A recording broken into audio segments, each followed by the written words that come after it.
זכור את אשר עשה לך עמלק, נצטווינו. אנו זוכרים ואנו נלחמים.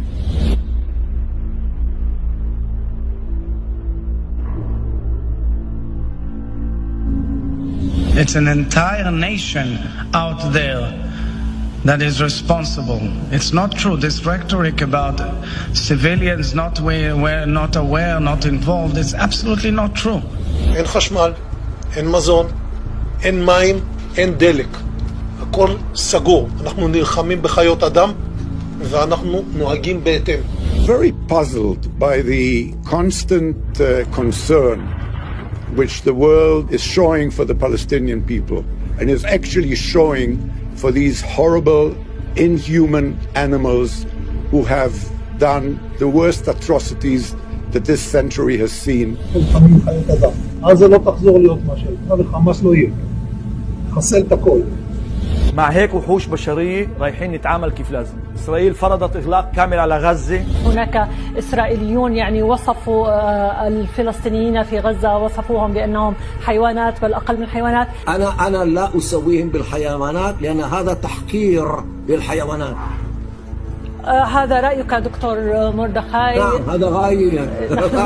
תכסחו אותם כמה שיותר, שלא נשים מהם זכר. שלא הם, לא אמא שלהם, לא הילדה שלהם, לא התינוקות שלהם. אסור להם לחיות לחיות האלה.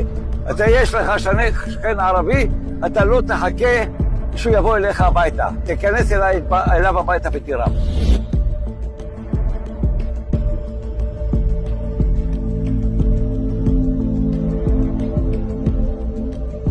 תראה, לצורך אתה חושב שאנחנו יכולים להרוג מאות אלפי פלסטינים ברצועת עזה והדבר הזה יעבור?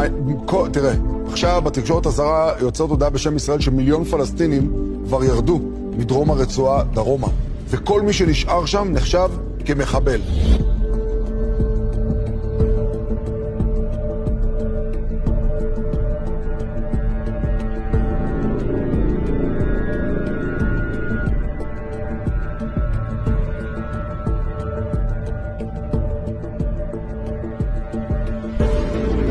תשמיד את עזה עכשיו, עכשיו.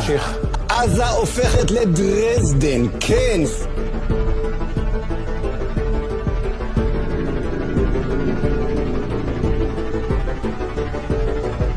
הארץ שלנו. כל הארץ! כולל עזה! כולל לבנון! כל הארץ המובטחת!